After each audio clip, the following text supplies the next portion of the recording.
Buenas, muchas gracias por venir a mi charla. Sé que no había otras charlas interesantes, así que genial.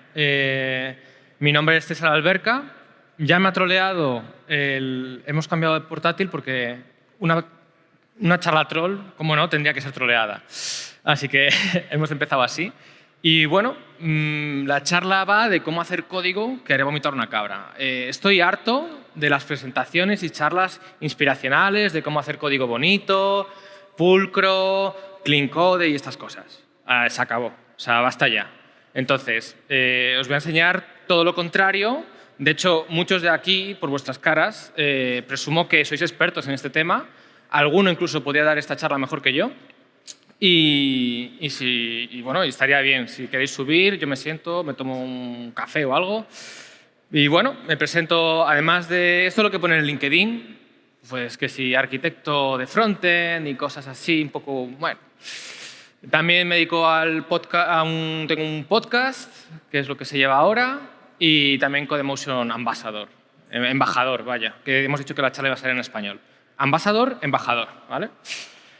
Aquí tenéis mi web, escanear el QR, os llegará spam, ese es el objetivo de cualquier QR. Y bueno, esto es una charla muy especial porque lo primero que tenéis que hacer, por favor, es aceptar los cookies. Como buen arquitecto de frontend, es lo primero que invito a los usuarios. Un banner muy grande, muy grande, lo más grande posible, con un montón de botones, que al final eso hace que nadie se lo lea, ¿no? Entonces, hasta que todo el mundo no haya escaneado, no empieza la charla. Bueno, es broma. Bueno, si os ha parecido alguna cosa graciosa, siempre etiquetarme, que al final esto lo hago por conseguir seguidores, y el hashtag Codemotion Madrid, porque sin hashtags no somos nada. Y os preguntaréis, ¿por qué tenemos que crear código horrible, horripilante? Pues lo primero de todo, trabajo asegurado, ¿vale? Nadie en nuestro equipo entiende mi código. Perfecto, soy indispensable. No me pueden despedir. Entonces tenemos un trabajo ahí durante años. ¿Qué más? Pues bueno, si el código es más difícil de entender, pues pareceremos más inteligentes. Sé que muchos de vosotros lleváis gafas que no son de verdad, son gafapastas para aparentar esa inteligencia de la cual pues, podríais carecer.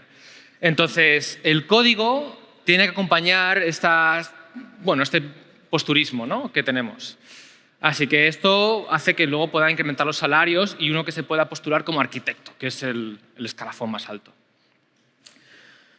Luego, lo bueno de hacer código horrible es que al final la gente se quema. De hecho, hemos inventado un término en nuestro sector que es el burnout. Esto es, estoy hasta las mismísimas, ¿no?, de tener que lidiar con código horrible. Entonces, ¿qué pasa? Que la gente lo deja, esto hace que la demanda suba y con lo cual más dinero para ti, ¿vale? Habéis visto qué de puestos hay de empresas queriendo contratar gente. Esto es gracias a mí y gracias a vosotros. Así que un aplauso, por favor. Muy bien. Luego yo creo que al final el código bueno, código legible, es muy aburrido, es siempre lo mismo, ¿no? Entonces, a mí me gusta empezar cada día con un lienzo en blanco. ¿Qué voy a hacer hoy? Pues no lo sé, ni lo saben mis clientes, ni lo saben los desarrolladores con los que trabajo. Y creo que es la forma de cual uno pues, practica la creatividad. ¿Y qué hay que decir? Pues al final yo creo que en tu oficina, si eres el que hace código horrible, código horripilante, todo el mundo te conoce. Eres el famoso de la oficina. Entonces, eso forja carácter. Y bueno, ¿qué hace que el código sea malo? Pues uno podría pensar pues, temas de arquitectura, Yagni, Dry, que no hay test. No. La arquitectura que hace que el código sea malo, JavaScript. O sea, eso es un poco a donde he llegado yo con mi conclusión después de tantos años de trabajo y por eso me dedico al frontend. Creo que en el frontend es donde más daño se puede hacer. Y creo que el lenguaje acompaña mucho todas estas ideas. Así que, y de hecho, yo no he puesto aquí TypeScript. No uséis TypeScript. Vetado, prohibido. Nada de TypeScript. Hay que aguantar el tipo. Nunca mejor dicho. Y ya vamos a ejemplos prácticos, porque sé que vosotros de teoría, poquísima. Así que vamos con el código. Bueno, ya lo decía Bárbara Liskov en el 84. Entonces vamos a empezar con el nombrado, ¿vale? El nombrado, súper importante. El naming de variables, de símbolos, funciones. A mí me gusta darle interés, que la gente cuando lea mi código pues se lleve, pues bueno, que le haga gracia, que se divierta. El día final es un poco monótono, ¿no? Como programadores. Entonces, yo lo que suelo empezar es a nombrar variables con, por ejemplo, x2. Y el x1 os preguntaréis, ¿dónde está? No hay. Entonces, voy dando saltos y así la gente es como una gincana, ¿no? A la hora de leer el código, pues sientes, pues mira, un escape room, qué guay. ¿Qué más? ¿Qué más? Pues también añado nombres confusos en las cosas, ¿no? Por ejemplo, una función que reste, pues realmente suma, ¿vale? Entonces, esto hace que el día a día sea mucho más divertido. Luego también nombres inconsistentes. Al final pues hay una serie de formatos preestablecidos, con una serie de convenciones que podemos llegar con el equipo. No. Yo creo que los formatos, si han sido inventados, es para que los usemos, ¿vale? Entonces, a mí me gusta tener pues, en algún sitio camel case, en otros snake case, e ir mezclando, ¿no? Porque para eso se han inventado. Y si es un mismo fichero, mejor. Así, pues mira. Y luego esto es sobre todo para la gente de Java. Pues variables que sean de este tipo, ¿no? O sea, que sean súper largas, de esto que el IDT lo tenga que bajar a otra línea. Entonces, y luego que al final marques que esto es un tipo string y que luego sea un booleano, ¿vale? Eso creo que ya cierra el chiringuito, ¿no? Y vamos a hablar de comentar código. Yo muchas veces cuando programo ya meto los comentarios directamente. O sea, no espero luego a comentar código, sino que directamente pues empiezo a programar y ya pongo un else if a saber qué hace, ¿no? Entonces, nada de apoyarse en Git y en el control de versiones para volver a recuperar código que a lo mejor nos haría falta. Y para esa búsqueda de commits interesantes, no usemos Gits y commits que tengan una descripción y que sean interesantes para luego poder extraer información. Pues los commits que podemos hacer es done o un punto. O sea, se puede poner un punto como descripción del commit, ¿vale? Y luego ya, para cerrar también esto, a mí me gusta poner un comentario que ponga no borrar. Creo que esto hace que la gente sea incluso más confusa. Vale, hablemos de código complejo. A mí, al final, pues aquí vemos un mapa, que es, bueno, mapas, cosas un poco raras, donde tenemos un objeto que directamente tiene el código que ejecuta, ¿no? Entonces la selección es como muy fácil. Tenemos interrogaciones, que esto lo metí hace poco en JavaScript, porque JavaScript, según lees el código, el ver interrogaciones no te sorprende, ¿no? Porque dices, ¿esto qué hará? Pues han metido parte del lenguaje, ¿no? para ese acompañamiento. Entonces, ¿qué podemos hacer para mejorar este código? Pues bueno, un switch. Los switches. Y si es posible, yo abogaría por anidar switches. ¿Vale? Entonces, un switch entre otro switch, feten. Incluso esto hace que tengas opciones duplicadas. Bueno, esto para seguirlo hay que hacer un máster. Pero se puede incluso ir más allá. Si empezamos a mezclar switches con if-elses, parecerá que controlamos mucho el lenguaje y la semántica. Entonces, creo que esto pues, hará que podamos poner en LinkedIn pues cositas que al final van a hacer que tengamos muchas más ofertas laborales. Otra cosita que podemos ir más allá es hacer recursividad. ¿Vale? Otra cosita que podemos hacer también es hacer recursividad. Ese era un chiste sobre recursividad. ¿Vale? Valores como referencia. JavaScript es que está pensado para trolear desde el inicio. Entonces, a mí me gusta mucho, cuando tengo un array y un objeto, directamente no hacer una copia, sino mutarlo. ¿Vale? La gente, software crafter y estas cosas, ¿no? Lo que hacen es hacer copias, ¿vale? Y a mí me dijeron que nunca hiciese copias de cosas en los exámenes, así que aquí tampoco. No hagáis copias porque si modificáis el array original, o sea, si modificáis aquí dentro de la función el array, modificáis también el original. Y esos bugs, ostras, esos son difíciles de encontrar. Entonces ahí tienes curro para un par de días, con lo cual genial, porque así puedes matar un poquito más las horas, ¿no? Y luego trazas. Sé que vosotros no depuráis, nada de poner puntos de ruptura. ¿Vale? Las rupturas a mí nunca me han gustado, así que yo pongo trazas. Pongo un montón de logs. En cada función, logs. De hecho, también los try-catch, pues bueno, para que queden vacíos, no. Tampoco seamos tan psicópatas. Hacer un try-catch y poner un console error, que eso luego no burbujea hacia arriba y permite que luego no lo puedas capturar, con lo cual, perfecto, porque también ahí tienes más cosas que depurar y arreglar. Y al final sabemos que en este sector la cuestión es inventarse trabajo. O sea, vamos. Entonces las tasas tendrían que verse así en la consola, ¿vale? O sea, un montón ahí. Me gusta meter emojis también. Pues cosas que también al usuario, cuando le pete la aplicación, diga ¡ay, qué gracioso! ¿No? Hice la web de Renfe hace poco, por cierto. Vale, más pro tips para programar. A mí me gusta de vez en cuando, porque también me dedico al performance, optimización de código y cosas así. Mira, metemos slips, esto sobre todo para la gente de Java, que eso sí que son los buenos, porque en JavaScript, bueno, podemos meterse timeout, intervalos y cosas así, y de vez en cuando los quitamos, así poco a poco, y decimos que hemos optimizado la aplicación. Luego, añadir código muerto desde un inicio, esto me parece muy buena idea, además con la IA es súper fácil. Y luego, esto me gusta mucho, hay gente que lleva pues, meter ahí bibliotecas y un montón de cosas. Entonces, si metéis muchas bibliotecas y usáis diferentes versiones, mejor. Y además la podéis llamar microfrontends. ¿Vale? Y esto en el currículum queda súper guay. Y luego CPDD, no sé si lo conocéis, Compile and Paste Driven Development. Esto, pues bueno, cuando estaba Stack Overflow, pues usábamos un montón. Ahora con las IAs, pues tenemos CDD, que es ChatGPT Driven Development. Pero bueno, luego más adelante os contaré más cositas y trucos acerca de la IA. Luego, parece mentira, esto se puede hacer, ¿vale? En HTML y CSS podemos poner y usar emojis como nombres de clase. Aquí, cuando descubrí, se abrió un abanico de posibilidades. Y es que se lleva mucho el tema de Tailwind CSS. Pues no, yo propongo emoji CSS.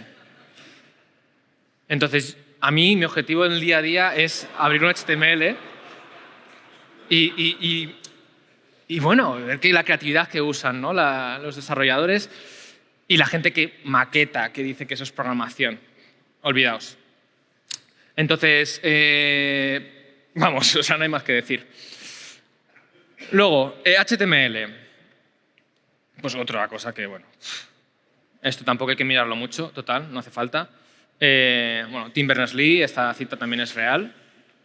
Entonces, tips de programación en HTML, ¿no? Siempre que os encontréis algún maquetador, mirarle por encima del hombro. Hay que bajarles un poquito las ganas de entrar como desarrolladores porque acordaos que así nos quitan puestos de trabajo. Entonces, mirarlos así por encima, alguna pullita de vez en cuando, ¿vale? Cuando maquetéis cosas, no las alineéis del todo, poner algún padding que no... ¿Sabes? O sea, y hacer cosillas. Entonces, importante de HTML, pues etiquetas diversas. Cuando digo diversas, me refiero a usar muchos divs, ¿vale? No existe nada más que el div. Hay un montón de etiquetas interesantes, ¿no? El dialog, hay para hacer colapsables, cosas que dices, joder, esto en HTML se puede hacer. Pues no hace falta, ¿vale? Todo lo que puedes hacer en JavaScript, mucho mejor. Luego, a mí me gusta mucho también añadir CSS en el HTML, con la etiqueta del atributo style. Entonces, puedes también decir que es una versión nueva de Tailwind. Bueno. Lo único malo de eso es que no te deja poner important. Entonces, bueno, a mí como el important... Lo que me hubiese gustado es que pudiese poner varios importants. O sea, un important y luego important.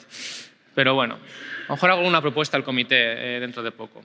Y luego layouts con tablas. A mí, yo tengo varios hobbies. Uno de ellos es llegar a casa después de trabajar y ponerme a maquetar emails con tablas. Entonces, esto creo que deberíamos llevar también al desarrollo de aplicaciones web y usar todo tablas, ¿no?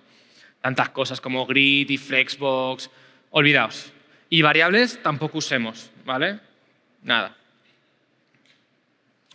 Luego, architecture. Yo creo que hay una rata. Es architecutre, ¿vale? Entonces, como arquitecto de frontend, aquí, bueno, podría hablar mucho tiempo acerca de la arquitectura y cómo se deben hacer las cosas. Entonces, os voy a contar cómo podemos liar la parda. Entonces, bueno, esto decía el arquitecto de la Torre de Pisa hace un tiempo y esto lo veo bien. Pues igual, cuando me presento en un proyecto digo, sí, esto dentro de poco te monto un sistema ¡buah!, que vas a flipar. Sobre todo los que tienen que mantenerlo después. Entonces, como arquitecto, ¿cuál es mi labor? Pues encerrarme en una habitación abrir el PowerPoint y empezar a hacer diagramas. Entonces me empieza a montar flechas y cajitas y eso me encanta. Es como las tablas, ¿no?, de maquetación y tal, pues es lo mismo, pero aquí pongo nombres y cosas, sistemas. Bueno, tenemos aquí pues, casos de uso, monigotes, y luego a la gente de arquitectura le flipa los círculos concéntricos. Entonces, si podéis meter un par, genial. Entonces, la labor del arquitecto no es acompañar al equipo, implementar una arquitectura emergente que sea de menos a más, explicar pues, cómo interaccionan distintas capas, ¿no? Porque al final las capas que montamos en un sistema con arquitectura lo que representan son limitaciones autoimpuestas de cómo distintas piezas interactúan entre sí. ¡Guau! Sino montar PowerPoints, dáselos al equipo, te vas, intentas aguantarte la carcajada según se lo das, a ver qué entienden. Y luego, cada vez que intenten contactar contigo, pues cobras ahí comisiones y fees y cosas de estas. Entonces, mi labor como arquitecto es pues, mandar PowerPoints y emails, ¿no? Nada de sentarte ahí con el equipo a programar y ver. Y luego, los casos de uso no recomiendo ni que los miréis. Para mí, hay gente que lo usa como una forma de abstraer la lógica de negocio, de lo que es la interfaz de usuario. Yo abogo porque todo esté en uno, ¿no? O sea, al final hay que unificar, ¿no? Estamos tan separados todos y polarizados. Juntemos todo, ¿no?, en un mismo fichero a ser posible. Entonces, tips de arquitectura. Pues bueno, aquí podéis ver, se llama arquitectura de cebolla porque al final hace a la gente llorar. No os aguantéis el aplauso. Si sentís la necesidad de aplaudir, podéis aplaudir sin problema. Que he visto ahí a alguien que ha...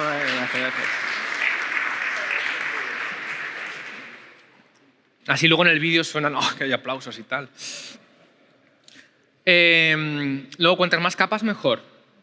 O sea, también el tema sobre ingeniería. Buah, ese es un punto que podéis explotar mucho, porque podéis montar un pifostio y la gente, como se siente mal de no entenderlo, pues no te pregunta o siente, qué iluminado, y realmente no tienes ni idea, ¿no? Entonces, este es el objetivo máximo, ¿no? El ser tan abstractos que puedas pertenecer a un museo, ¿no?, moderno. Y luego implementar más soluciones de las que realmente necesitas. Esto se conoce como Jagni, ¿no?, de you ain't gonna need it. Sí lo vas a necesitar. Siempre. Vamos, si te piden un login, implementa un chatbot también, por si acaso, ¿no? Entonces, empieza siempre por todo lo que puedas, porque al final, si implementáis más cosas de las que necesitáis, es más código que mantener, más trabajo. Y luego también, esta me gusta mucho, organizar el código por tipo, no por funcionalidad. A mí me gusta tener una carpeta de servicios y ahí meter todos los servicios de la aplicación. ¿Y qué es un servicio? Es todo, o sea, que da igual, meto todo, botones también ahí. Entonces, eso de separar por dominios, cosas como Domain Driven Design, temas de Bounded Context, el organizar por la tipología, por lo que representa, ¿no? Si tenemos una aplicación con un dominio de usuarios y un dominio de casas, por ejemplo, pues que en casas estén los servicios de casas y en usuarios estén los servicios de usuarios. Nada de eso. Juntemos, ¿vale?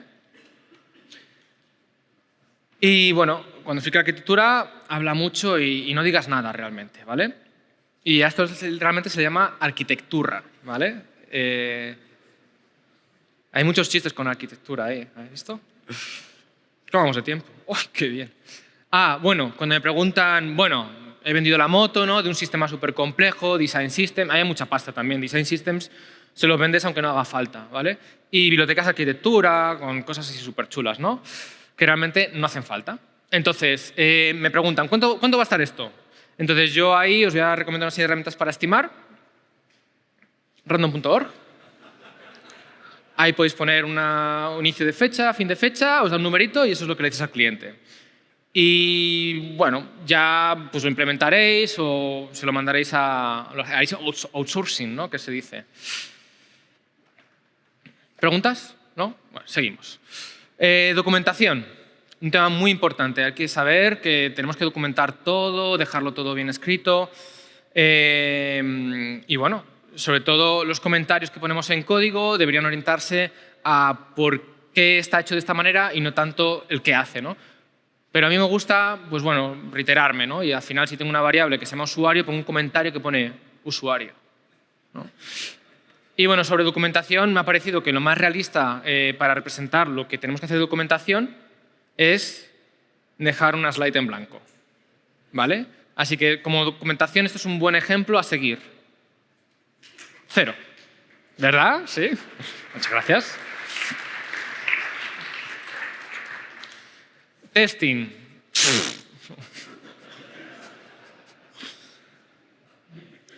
Ya lo decía Robert C. Martin.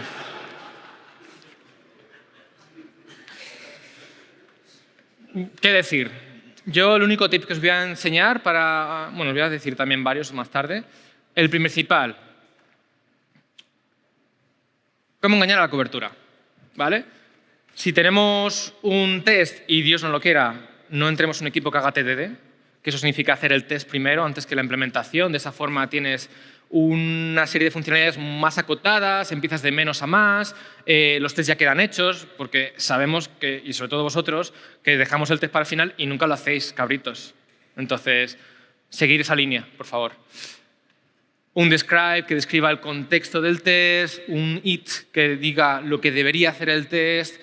Luego podemos dividir el test en 3 partes, ¿no? Que hay varias nomenclaturas, el AAA, que es la parte de preparación, la parte de ejecución y la parte de aserción, ¿no? Entonces está dividido en 3 partes.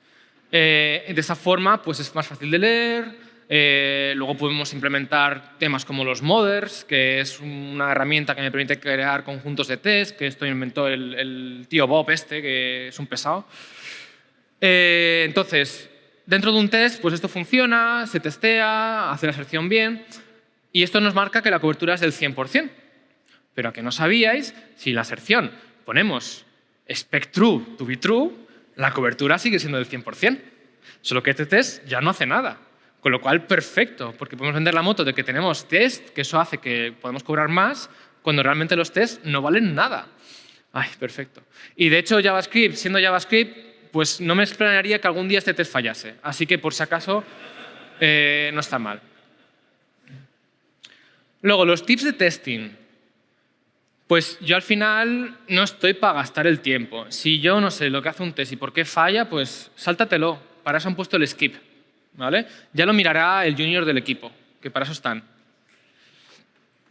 Luego al final creo que en este sector nos falta confianza. Entonces todo el tema de las pruebas, es porque, jope, hay que creérselo. Ostras, yo creo en mi código. Pues si creo en mi código no hace falta pruebas. Y luego, los casos límite, esos no son los importantes. Los flujos happy, bueno, cosas que al final permitan que haya bugs y que luego podamos arreglarlos. Que si salen los bugs en producción un sábado, espero que cobréis más, ¿no? Porque eso es como funciona normalmente el sector, ¿no? Cuando trabajas fuera del horario laboral, cobráis más, ¿verdad? ¿Sí? ¿No? Y luego, cuando encuentres un bug, esto es importante, nada de intentar primero hacer un test que demuestre la existencia de ese bug. Lo arregláis, entre comillas, para que luego a posteriori vuelva a aparecer.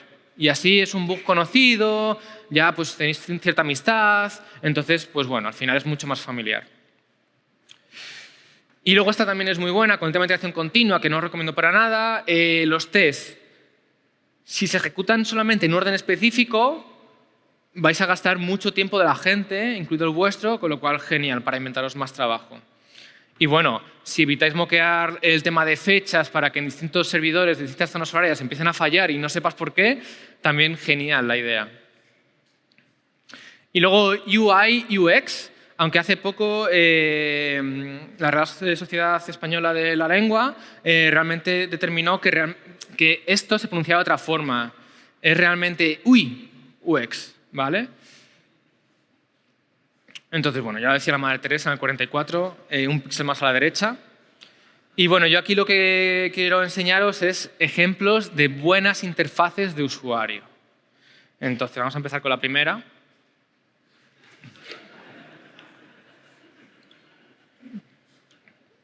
Es infinito, ¿no? Se entiende que... Vale. La accesibilidad. Pues yo iría por aquí. Es porque no te permite saltar, o sea, alguien que tenga que usar el teclado, pues... Así entrena un poco, ¿no? Que al final hay que moverse, la movilidad es importante. Luego el tema de emotion pues es también interesante. Pues algún atajito, ¿no?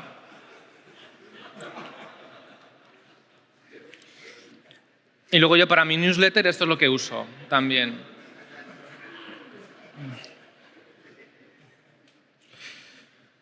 Ay, y la IA. Ay, Dios mío. Bueno, ya lo dije yo el año pasado.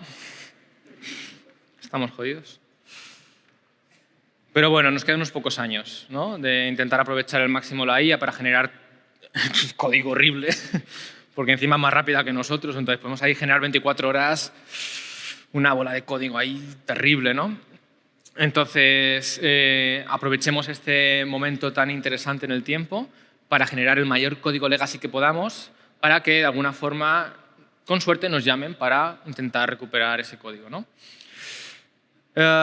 Tips de IA. Al final hay muchas alucinaciones, o sea que si se inventa cosas es creatividad emergente, ¿vale? Nada de usar a la IA para las cosas que realmente hacen falta, ¿no? Para desbloquear cosas o para aprender. No, deja que haga todo, total, para eso está. Y para eso, pues, haz todo tú con IA, aunque sepas que tú tardas menos, ¿no? Esto que llamamos el vibe coding, ¿no? Que es, yo empiezo a jugar con la IA, le meto prompts, hasta que, de alguna manera, como si fuese una máquina tragaperras, me diese ahí la alineación de planetas para que me dé justo lo que quiero, a unas sabiendas que yo, si lo hiciese realmente por mi cuenta, tardaría menos. Eso es un tiempo excelente que perdemos para dedicar a otras cosas y aparentar que trabajamos. Luego, las instrucciones predeterminadas. Olvidaos. Cada prompt es un mundo nuevo. Entonces, la IA al final funciona por el contexto el que tiene, ¿no? Entonces, evitemos dar ese contexto. Valoremos nuestra privacidad, ¿no? Entonces, cada vez que queramos desarrollar algo o añadir cierta funcionalidad, entendamos que si tiene un contexto mucho más amplio, lo va a hacer mejor. De hecho, por eso cobra tanta importancia hoy en día el tema de arquitectura, ¿no? Porque si un proyecto tiene una arquitectura base sólida, con una serie de ejemplos de funcionalidad bien planteados, la IA usará eso como ejemplo de lo que tiene que desarrollar. No queremos eso. Entonces vamos a intentar todo empezarlo de cero con IA. Y lo que genere, pues genial, porque es más código para mantener y más trabajo para el futuro. Y luego este también es un tip muy importante. Si termináis con gracias, hacemos dos cosas. Que a las empresas les cuesta más porque genera más tokens y es más dinero por alguna razón, no sé por qué. Y por otro lado, si hay una revolución de IA y las máquinas conquistan el mundo, se acordarán de que siempre pedimos las cosas por favor y con gracias. Y bueno, la IA, yo al principio pues estaba muy preocupado, entonces, y lo sigo estando, ¿no? Pero realmente sé que mi figura va a seguir haciendo falta. La IA, el código que crea, pues necesita a alguien como yo con esa creatividad a la hora de crear mal código para que funcione. Entonces, nos quedan unos pocos años. Aprovechemos. Entonces, ¿cuál es la conclusión de esta charla? No hay conclusión, ¿no? No. Sí, hay una conclusión. Tenemos que crear código horrible, código terrible, código que haga que así, al final, al futuro, tengamos un trabajo asegurado, que echemos fuera del equipo todos los que podamos para que al final haya menos gente que programe y, por tanto, tengamos mejores salarios.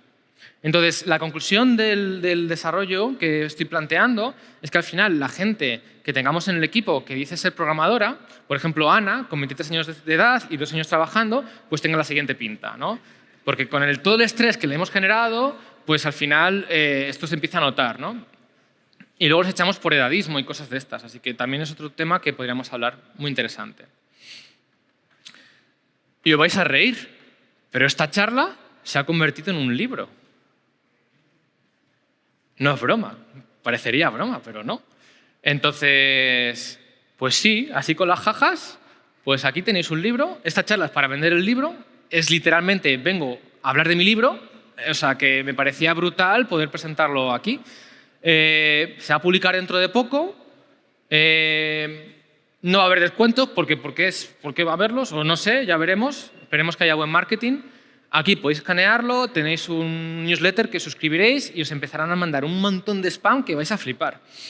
Y bueno, a lo mejor hay alguna novedad de temas de arquitectura, buenas prácticas. Y bueno, cuando salga, pues es un buen regalo para dar a ese amigo o amiga programador que tampoco te cae tan bien, pero tienes que regalarle algo. Entonces, ahí está, ¿vale? Se va a llamar Software Cafrers. Es un chiste. Software Crafters y tenemos Software Cafrers, ¿vale? Ese es el chiste.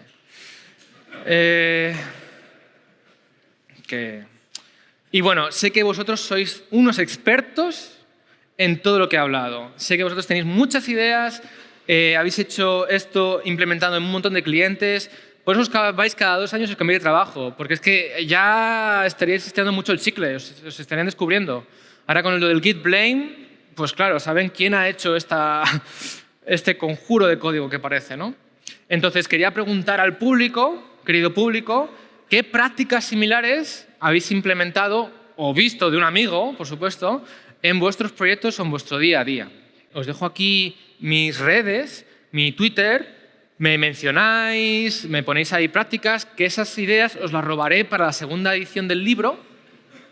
No os mencionaré, intentaré recaudar el máximo dinero posible para evadir impuestos e irme a un país sin extradición. Ese es el objetivo final. Bueno, aquí tenéis mi web. Después de esta charla, pues faltaría menos decir que busco trabajo como autónomo. Yo creo que va en línea de lo que hago, así que si tenéis un proyecto donde necesitáis arquitectura, formación, acompañamiento orientado al front con buenas prácticas y testing, no me llaméis porque no soy esa persona. En cualquier caso, para el hate mail y todo eso, sí. O sea, si tenéis alguna idea, contacto y demás, en mi web tenéis un formulario de contacto y lo de la newsletter del libro para spam. Y muchas gracias por venir a mi charla.